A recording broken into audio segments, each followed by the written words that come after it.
नमस्कार साथियों, शिक्षा शास्त्र की एक और क्लास में आप सभी का स्वागत करता हूं। मेरा नाम है अनिकेत। अगर आप चैनल पर नए हैं तो चैनल को जरूर लाइक सब्सक्राइब शेयर करें। शिक्षा शास्त्र विषय से जुड़े हैं तो इसे अधिक से अधिक शेयर सब्सक्राइब कराएं। तो जैसा कि क्लास चल रही है आप लोगों की शिक्षा मनोविज्ञान की, जिसमें से कई क्लासेस हो चुकी हैं और हम लोग जो टॉपिक डिस्कशन कर रहे थे वो था मेंटल डेवलपमेंट का।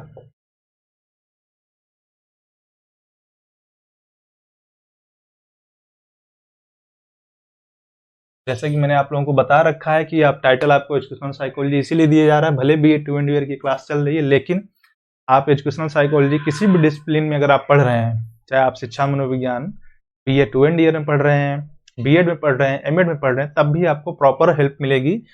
तो इसलिए आपके लिए भी ये वीडियो उतनी ही हेल्पफुल है जितना ये BA 2 ईयर के बच्चों के लिए हेल्पफुल है। तो इसको ज्यादा से ज्यादा शेयर सब्सक्राइब करें। अब आते हैं अपने टॉपिक पे। तो लास्ट क्लास में हम लोगों ने मेंटल डेवलपमेंट का टॉपिक शुरू किया था, जिसमें हमने इन्फेंसी स्टेज में देख लिया, फिर हमने चाइल्डहुड को देखा, और हमने ये भी देखा कि हमारा जो बच्चा है कितनी तेजी से बढ़ रहा है। 2 ही वीडियो में वो 12 साल का हो गया। तो जैसे कि आप लोगों ने देखा होगा कि इन्फेंसी स्टेज में उसका मेंटल डेवलपमेंट बहुत तेजी से हुआ। वो शुरुआत के 6 सालों में ही अपने मस्तिष्क का नियरली 85% डेवलप कर लेता है। फिर जो चाइल्डहुड स्टेज आता है, यहाँ पे वो क्या करता है कि अपने उन मानसिक क्षमताओं में कुछ नई क्षमताओं को भी डेवलप करता है और उनको एक आधार देता है। और अब हम जैसे ही आते हैं करंट स्टेज, एडोलेसेंस स्टेज, जिसका टाइम पीरियड 12 से 18 होता है, या कुछ किताबों में आपको 13 से 19 भी मिल जाएगा, या कहीं कहीं 13 से 20 भी मिल जाएगा, तो वो डजंट मैटर। तो इस स्टेज में क्या होता है कि अब अपनी वो मेंटल एबिलिटीज के टॉप पे होता है, यानी जितना उसका विकास होना होता है वो इस स्टेज में हो जाता है। यानी कह सकते हैं कि वो अपने मानसिक विकास के किस पे होता है, उच्चतम स्तर पे होता है, उच्चतम स्तर पे होता है अपने मानसिक विकास के। तो अब यहाँ पे जो उसकी मानसिक क्षमताएं होती हैं वो किस तरीके से विकसित होती हैं, हम बात करते हैं उन पे। अब यहाँ पे हम लोग ईयर वाइज नहीं देखेंगे, बल्कि देखेंगे कि उसकी जो कैपेबिलिटीज हैं वो क्या क्या डेवलपमेंट, क्योंकि वहीं तक में, यानी जब आप इन्फेंसी से जब आप बाल्यावस्था में आते हैं तो आपका वहीं पे ही क्लियर हो जाता है आपकी सारी मेंटल कैपेबिलिटीज। अब हमें बस यहाँ पे ये देखना है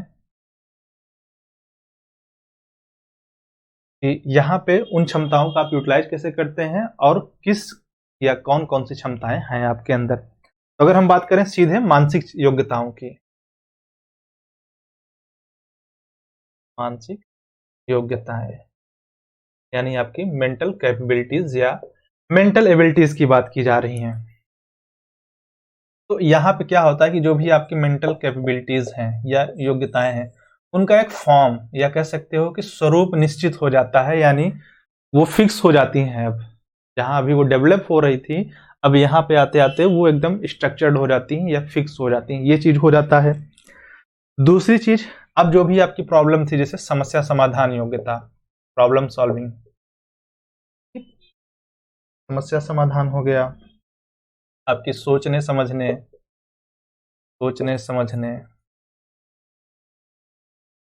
चिंतन, तर्क, रचनात्मकता, कल्पना, इमेजिनेशन, कल्पना नाम मत समझ लेना, ये सारी चीज अब यहाँ पे फुल्ली डेवलप हो जाती हैं। अब ये जितनी भी आपकी क्षमताएं थी मेंटल एबिलिटीज के अंदर, उनका एक तो स्ट्रक्चर बन जाता है, या आप कह सकते हो उनका स्वरूप फिक्स हो जाता है। और उसके बाद जितनी भी आपकी थी, प्रॉब्लम सॉल्विंग हो गया, अंडरस्टैंडिंग हो गया, थिंकिंग हो गया, तर्क यानी रीजनिंग हो गया, क्रिएटिविटी हो गया, इमेजिनेशन हो गया, ये सारी डेवलपमेंट हो जाती है किस स्टेज में, आपके एडोलसेंस में। लेकिन यहाँ पे एक प्रॉब्लम है। प्रॉब्लम ये है कि ये सारी क्षमताएं विकसित तो हो रही हैं, पर समस्या ये है कि जैसे एक वयस्क होता है, मतलब कह सकते हो जो हमारे प्रौढ़ होते हैं, सीनियर, आपसे बड़े, उनकी तरह आप इफेक्टिव तरीके से इन क्षमताओं का यूज नहीं कर पाते हैं। और उसका कारण हम लोग आगे पढ़ेंगे जब हम सामाजिक विकास में आएंगे, इमोशनल डेवलपमेंट में, तो वहां समझ में आ जाएगा वो क्यों होता है। क्योंकि किशोरावस्था को एक मनोवैज्ञानिक ने आंधी तूफान की अवस्था कहा है, ठीक है। तो ये किसने कहा है? आप लोग अगर पढ़े हैं तो नाम बता दीजिएगा कमेंट करके। उसकी वजह से ये चीजें नहीं हो पाती हैं। तो आप क्या अंतर आता है कि आपके अंदर सारी क्षमताएं हैं पर आप उसको इफेक्टिव तरीके से यूज नहीं कर पाते हैं। और ऐसा माना जाता है कि 16 साल तक होते होते, बस ज्यादा नहीं, बस 16 साल, आप 16 साल के होते होते आपकी सभी मानसिक क्षमताओं का पूर्ण विकास हो जाता है। मतलब जितना होना चाहिए था वो सभी, चाहे आपकी प्रॉब्लम सॉल्विंग स्किल हो, इंटेलिजेंसी हो, थिंकिंग हो, रीजनिंग हो, लॉजिकल एबिलिटीज हो, इमेजिनेशन पावर हो, हाइपोथेटिकल थिंकिंग हो, आप जो समझ सकते हैं इतनी आप जोड़ लीजिए यहाँ पे, वो सारी नियरली माना जाता है, ज्यादातर मनोवैज्ञानिकों का मत है कि 16 साल का होते होते ये सारी कैपेबिलिटी आप में विकसित हो जाती है। मतलब लगभग 100% किसी ने नहीं कहा है, लेकिन इतना हो जाता है कि आप 16 साल के होते होते आप अपनी क्षमताओं को डेवलप कर लेते हैं। अब बात करते हैं इसमें एक मेन पावर की, कल्पना शक्ति की, इमेजिनेशन पावर की। बहुत जरूरी है, ये बहुत खतरनाक पावर है। अब ये क्या होता है, पहले ये जान लो कल्पना जगत क्या होता है कि आप रियल वर्ल्ड में रहते हैं, मतलब अभी भी आप दिन में हैं, बैठे हैं, लेकिन जागते हुए आप जब सपना देखते हैं तो विचारों की ही दुनिया में इतना ज्यादा खो जाते हैं कि अपने आप को कुछ बना लेते हैं, या कोई वो काम जो आप नहीं कर पाते हैं रियल लाइफ में वो इमेजिनेशन में आप कर पाते हैं। तो इसी को कहा जाता है इमेजिनेशन पावर या कल्पना शक्ति, और इसे हम लोग एक नाम से और जानते हैं, दिवा स्वप्न। इसको हम लोग बोलते हैं डे ड्रीमिंग। अब यही चीज होता है कि आप कल्पना शक्ति की जब अधिकता होती है और उस पर आपका नियंत्रण नहीं होता है तो आप डे ड्रीमिंग करने लगते हैं कि जागती आंखों से भी आप सपना देख रहे हैं, अपने मन का सपना। लेकिन इसके फायदे भी हैं इस पावर के, क्योंकि कवि, चित्रकार, ठीक है, इंजीनियर हमारे, या और भी आप जो रचनात्मक काम करते हैं, क्रिएटिव वर्क, वो हो पाता है इसी इमेजिनेशन पावर। क्योंकि जब आप कुछ नया सोचेंगे नहीं, कल्पना ही नहीं करेंगे, तो कैसे?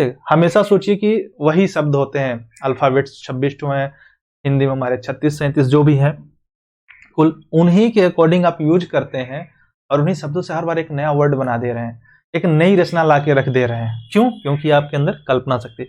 आप चित्र बनाते हैं, अब तो ऐसे ऐसे लोग चित्र बनाने लग जाते हैं कि एक बार देखो तो लड़का दिखता है, फिर दूसरी बार देखो लड़की, तीसरी बार देखो कुछ और। क्यों कर पा रहे हैं? क्योंकि आपके अंदर अपनी कल्पना शक्ति की क्षमता होती है, और अगर इस पर नियंत्रण है तो आप एक अच्छे कवि बन सकते हैं, चित्रकार बन सकते हैं, कुछ भी बन सकते हैं।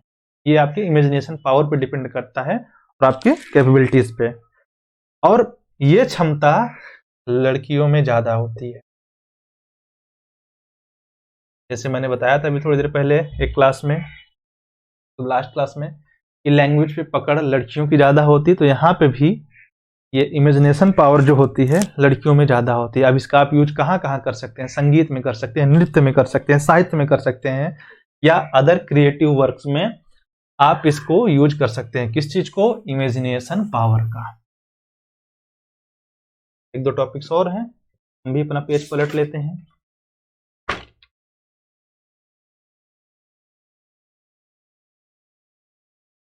अब बात कर लेते हैं भाषा का, जो हमारा मेन है कम्युनिकेट करने का। हम लैंग्वेज कैसे यूज करते हैं, तो यहाँ पे जैसे मैंने बताया था कि जो शब्द भंडार होता है वो विस्तृत हो जाता है, यानी वोकैब्युलरी जो होती है वो बहुत बढ़ जाती है। अब वो लिमिटेड नहीं, जब छोटे बच्चों की जो होती है ना, आप जब पढ़ेंगे लैंग्वेज डेवलपमेंट की थ्योरी, तो बच्चा 1 साल का है तो उसके अंदर कितने वर्ड्स, उसकी वोकैब्युलरी कितने की है, 2 साल का हुआ, 5 साल का हुआ, तो बढ़ती रहती है।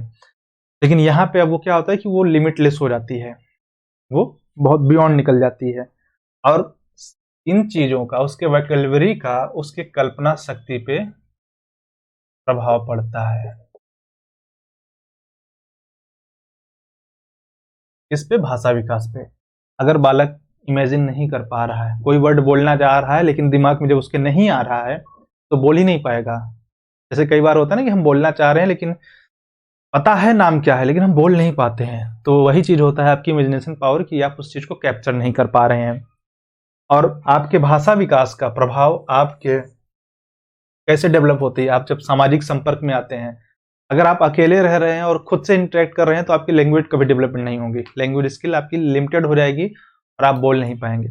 लेकिन अगर आप विद्यालय जा रहे हैं, कॉलेजेस जा रहे हैं, या आपकी मित्र मंडली बड़ी है, या आपका सोशल क्राइटेरिया बड़ा है और आप बात कर रहे हैं, ये टेक्स्ट वाला बात नहीं, आप ओरल लैंग्वेज यूज कर रहे हैं, या जैसे कि पत्र मित्रता की एक कहानी थी, पेन पॉल, 10th या 11th में शायद थी। तो जब आप मतलब किसी भी माध्यम से लैंग्वेज का एक अच्छे से यूज करते हैं तो वहां पे क्या होता है कि आपकी लैंग्वेज स्किल डेवलपमेंट होती है और वो सुधर जाती है। और इन सारी चीजों से, जैसे आप विद्यालय जा रहे हैं, आपका क्राइटेरिया बड़ा है, तो आपकी लैंग्वेज डेवलपमेंट में तीव्रता आती है, यानी आप तेजी से अपने लैंग्वेज को डेवलपमेंट कर पाते हैं।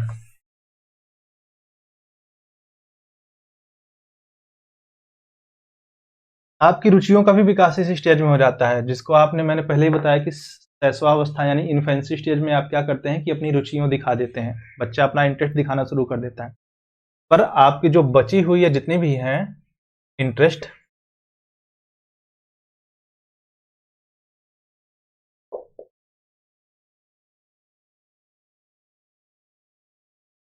आपका इंटरेस्ट का भी डेवलपमेंट होता है, या इसको लिख देते हैं, हम इधर से लिख देते ज्यादा सही होता, डेवलपमेंट ऑफ इंटरेस्ट। चलो अब ठीक है।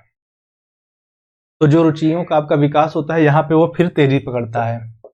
यहाँ पे क्या होता है, तेजी पकड़ता है, या कह सकते हो उसको गति मिल जाती है। किस चीज के, आपके रुचियों के विकास को, आपके डेवलपमेंट के इंटरेस्ट का। अब यहाँ पे क्या होता है, आप एक आइडियल आदर्श रुचि डेवलपमेंट करते हैं, पढ़ाई लिखाई का वर्क करते हैं, भावी रोजगार के बारे में सोचते हैं, दूरदर्शन, साहित्य, वेशभूषा, मतलब आपकी जो भी चीजें का इंटरेस्टेड एरिया होता है आपका। जैसे कुछ नाम ले लेता हूं, मैं ले लेता हूं आपका रोजगार। आप अपने भावी रोजगार के बारे में क्या बनना चाहते हैं, कैरियर आपका, खेल कूद और श्रृंगार, सज्जा, साज सज्जा पूरा कर देते हैं, साज सज्जा, वेशभूषा, इन सारे अलग अलग चीजों में आपका इंटरेस्ट दिखने लगता है और आप अपने इंटरेस्ट के अकॉर्डिंग वर्क करना शुरू कर देते हैं। किस स्टेज में, एडोलसेंस स्टेज में। चलो, आप अपने शारीरिक स्वास्थ्य को ध्यान देते हैं, आप अपनी बॉडी लैंग्वेज पे ध्यान देते हैं, इन सारी चीजों पे आप ध्यान देना शुरू कर देते हैं। यानी कह सकते हो कि आपकी जितनी भी अंडरस्टैंडिंग थी, जितनी भी आपकी मेंटल कैपेबिलिटी थी, वो यहाँ पे आके इस स्टेज में, एडोलसेंस स्टेज में कंप्लीट हो जाती है। अब अगर बात कर लेते हैं, यहाँ पे बच्चों में एक सबसे ज्यादा चीज आती है कि वो जो मॉरल कॉन्सेप्ट होता है,